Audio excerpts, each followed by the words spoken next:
Hello YouTube, what's up my viewers and subscribers? I hope all of you are fine. र धेरै समय भयो मेरो भिडियो नआएको होइन। म चाहिँ एक्चुअली त्यो इन्स्टा पेजको भिडियो हालेदेखि आएर युट्युबले कम्युनिटी गाइडलाइन्स नभएर मेरो भिडियो डिलिट हानिदियो होइन। तर केही हाल छैन नि, मलाई तपाईँहरूको सपोर्ट छ होइन, साथ छ। यस्तै सपोर्ट र माया देखाउनु म नयाँ नयाँ इन्फर्मेटिभ भिडियोहरू ल्याइरहेको छु। र आज सरस्वती पूजाको स्पेसल दिनमा चाहिँ मैले तपाईँहरूलाई informative video about dark and deep वेबको बारेमा ल्याएको छु। र यसको सर्टमा भन्दाखेरि म विस्तारमा बुझाइदिन्छु तपाईँलाई। र डिप वेब र डार्क वेब अनि सर्फेस वेब यी भनेका लगभग एउटै इन्टरनेटका पार्टहरू रहेका छन्। जुन चाहिँ सर्फेस वेब चाहिँ हामीले नर्मल युज गर्ने Google, Yahoo, YouTube, Facebook, Insta अनि यस्तै सोसल मिडिया प्लेटफर्म्सहरू जम्मा 4% छन् भने बाँकी अरू रहेको 96% चाहिँ डिप वेब रहेको छ। र यो डिप वेब भनेको के हो भन्नु तपाईँले लाउँदाखेरि यो मिसकन्सेप्सन के रहेको छ भने सबै ब्याड एक्टिभिटिजहरू हुन्छन् भन्ने होइन। यो डिप वेबको सबैभन्दा बटम लेभलमा रहेको जुन पार्ट छ त्यो चाहिँ डार्क वेब हो। त्यसमा चाहिँ बरु इलिगल एक्टिभिटिजहरू हुन्छन्। र डिप वेब भनेको चाहिँ एक प्रकारले इन्टरनेटका पुरै डाटा र इन्फर्मेसनहरू स्टोर हुने एउटा ठाउँ हो। हामीले पनि इन्डाइरेक्टली रूपमा डिप वेबलाई चलाइछौँ अथवा युज गरिरहेछौँ भन्न सकिन्छ। कसरी भने तपाईँले फेसबुक, सोसल मिडिया कुनै पनि एकाउन्टमा चाहिँ कुनै पनि इन्टरनेटमा रहेको वेबसाइट अथवा कुनै एपमा युजर नेम र आइडी पासवर्ड लगइन गर्नु छ भने त्यो सबै डाटाहरू गएर डिप वेबमा गएर बस्ने गर्छ। इन्टरनेटकै 99% डाटा, इन्फर्मेसन र कन्टेन्टहरू डिप वेबमा रहेको पाइन्छ। र म यो भिडियोमा तपाईँहरूलाई डिप वेब र अथवा डार्क वेब कसरी सर्फ गर्ने भनेर नर्मल तरिकाले देखाउँछु। यो भनेको चाहिँ डिप र वेब डार्क भन्दा बित्तिकै ब्याड एक्टिभिटिज मात्र होइन, कुनै कुनै राम्रो एक्टिभिटिजहरू पनि छन्। यो खास राम्रो एक्टिभिटिजको लागि एनोनिमस हुनुको लागि प्रयोग गरेको, तर मान्छेले यसलाई इलिगल रूपमा युज गर्छन्। र पहिला यो चलाउनुको डिप वेब अथवा डार्क वेब चलाउनुको लागि तपाईँसँग पिसीमा टोर इन्स्टल हुनुपर्छ। टोर भनेको चाहिँ एउटा स्पेसल ब्राउजर रहेको छ जसद्वारा मात्र हामीले डिप अथवा डार्क वेब सर्फ गर्न सकिन्छ। र यसको विशेषता के रहेको छ भने यसले फुल्ली सेक्युरिटी दिन्छ। यसले हामीलाई एनोनिमस हुनुको लागि 3टा आइपी एड्रेसले हाम्रो लेयरहरू छुपाइदिन्छ। र यतिले मात्र पुग्दैन, तपाईँहरूले एउटा VPN आवश्यक रूपमा युज गर्नुहुन्छ। मैले यहाँ वार्प भन्ने VPN युज गरेको छु र कसरी सर्फ गर्ने म तपाईँलाई देखाइदिन्छु। पहिला चाहिँ तपाईँले इम्पोर्टेन्ट सेटिङ्सहरू गर्नुपर्ने हुन्छ। यहाँ इम्पोर्टेन्ट सेटिङ्सहरू गर्नुपर्ने हुन्छ जो एकदमै आवश्यक रहेको छ। तपाईँले त पहिला त तपाईँले यो टोरको यो विन्डोलाई जस्तो छ त्यस्तैमा गर्नु, म्याक्सिमाइज नगर्नु होला। र अरू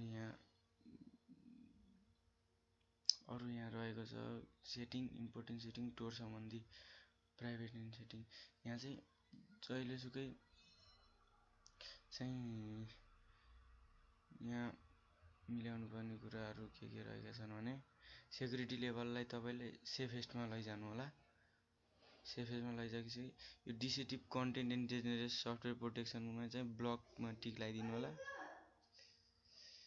र don't enable HTTPS mode only यसमा नि गरिदिनु। र अरू पनि सेटिङ रहेका छन्, तर अब यति भएपछि हाम्रो लागि इनफ हुन्छ होइन। तर 100% कोही पनि एनोनिमस हुन सक्दैन क्या, 100% केही पनि हुन्न है। जसरी केही कमी कमजोरी निक्लेकै हुन्छ है। अब यहाँ मैले लिङ्कहरू रहेका छन्, एउटा दुईवटा लिङ्कहरू म यहाँ तपाईँलाई कसरी युज गर्ने भनेर देखाइदिन्छु। यो लिङ्कहरू तपाईँले अरू कुनैबाट नि नर्मल सर्भिस वेबबाट नि पाउन सक्नुहुन्छ।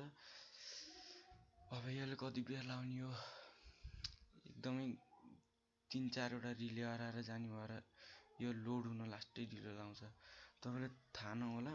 तर डिप डार्क वेबमा पनि आफ्नो छुट्टै फेसबुक रहेको छ। हाम्रो जस्तै नर्मल जस्तै डार्क वेबको नि छुट्टै आफ्नो फेसबुक रहेको छ। ल यो अलि ढिलो लाउँछ। अरू कुनै ट्राई गरौँ, अरू कुनै लिङ्कहरू ट्राई गरौँ हैन के छ र। यसलाई नि जस्ट पेस्ट त्यो नहुन्छ, यहाँ लोड हुँदैछ अलि ढिलो भयो।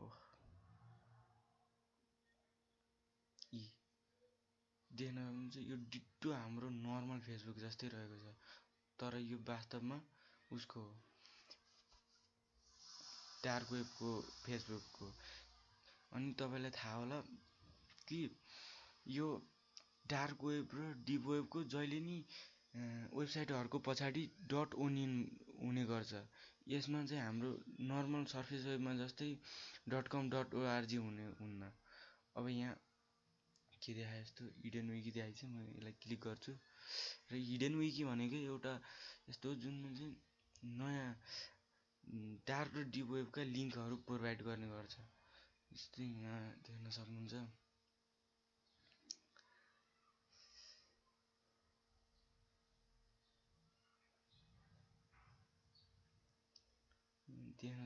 के हुन्छ यहाँ। जस्तै क्यानिभल क्याफे भयो, बिटकोइनहरू किन्ने भयो, सिल्क रोड भयो, रेड रुम भयो, यस्ता कुराहरू तपाईँले सुन्नुभएकै होला। अनि ह्याकर्सहरू हायर गरेर फेसबुक इन्स्टाग्रामहरू आइडियाहरू ह्याक हान्ने यस्तो कुराहरू यहाँ हुने गरेको छ।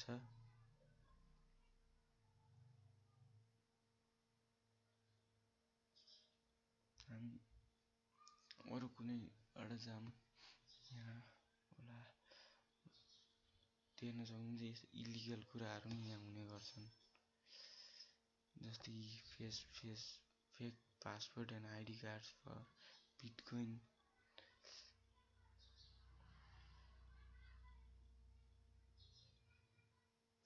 यहाँ छुट्टै इम्पेरियल लाइब्रेरी भनेर पनि देखाएको छ। तपाईँले यो लिङ्कहरूलाई डाइरेक्ट क्लिक नगर्नुहोस्, सिम्पल्ली जानुहोस् नयाँ ट्याबमा पेस्ट गरिदिनुहोस्।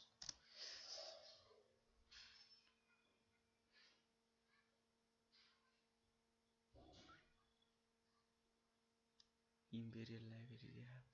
यहाँ हामीले सर्फेस वेबमा भन्दा 10 गुणा बढी इन्फर्मेसनहरू पत्ता लगाउन सकिन्छ। यहाँ त्यस्तो यो प्लेस रहेको छ। एक त हाम्रो आइडेन्टिटी नै सेभ हुन्छ र विभिन्न जानकारीहरू पनि पाउन सकिन्छ हामीले। ल एरिया 51 को बारेमा नि हानेर हेरिहालौँ न हैन। मिस्ट्री कुराहरू, कन्स्पिरेसी थ्योरिजहरू यहाँ पाइन्छ। के रे एरिया 51 कुनै त होला। यस्तै हामीलाई अननोन कुराहरू नि यहाँ हामीले भेट्न सकिन्छ एरिया 51 को बारेमा।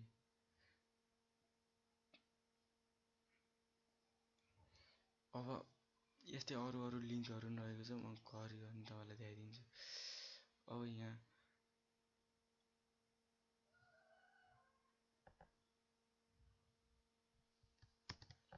जस्ट लिङ्कहरूलाई कपी गरेर पेस्ट गरिदिन्छु। देख्न सक्नुहुन्छ यहाँ रिजल्टहरू देखाइछ।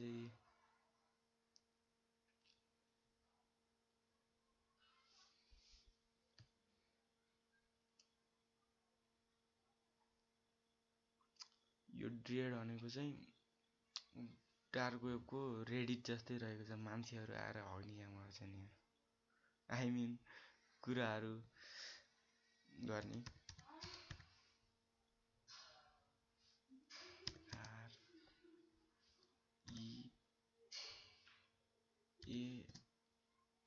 के हो यस्तो? टाइप द लेटर इज बक्स रे भनेपछि यहाँ पनि डी हान्ने रहेछ। यहाँ डी ल इरर किन यस्तो भनौँ, यस्तो क्याप्सा त्यहाँ त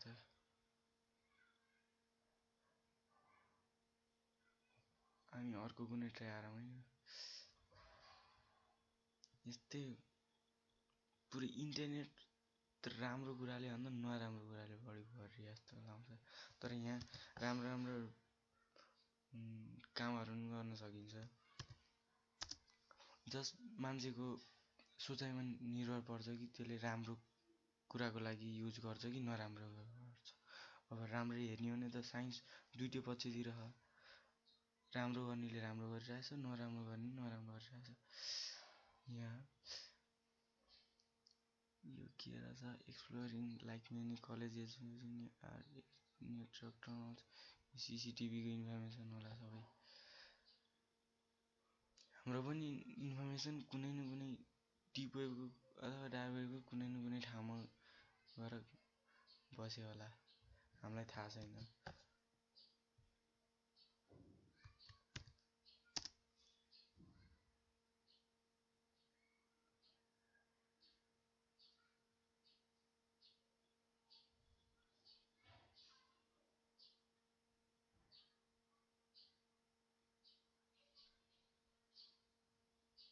यो मेटा भन्ने चाहिँ हाम्रो उस रहेको छ।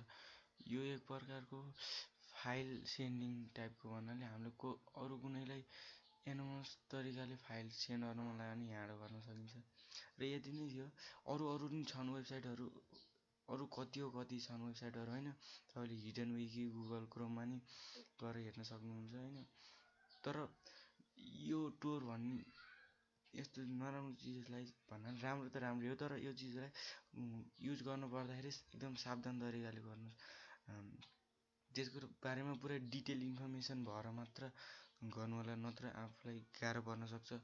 र आजको लागि यति भन्दै बिदा हुन्छु। र यो भिडियो तपाईँलाई मन पर्यो भने लाइक, कमेन्ट र सेयर गरिदिनु होला। र पहिलाको जस्तै माया अनि सपोर्ट देखाइदिनु होला। मेरो पहिलाको भिडियो डिलिट भएको छ, त्यसको सट्टो माया अहिले देखाइदिनु है गाइज।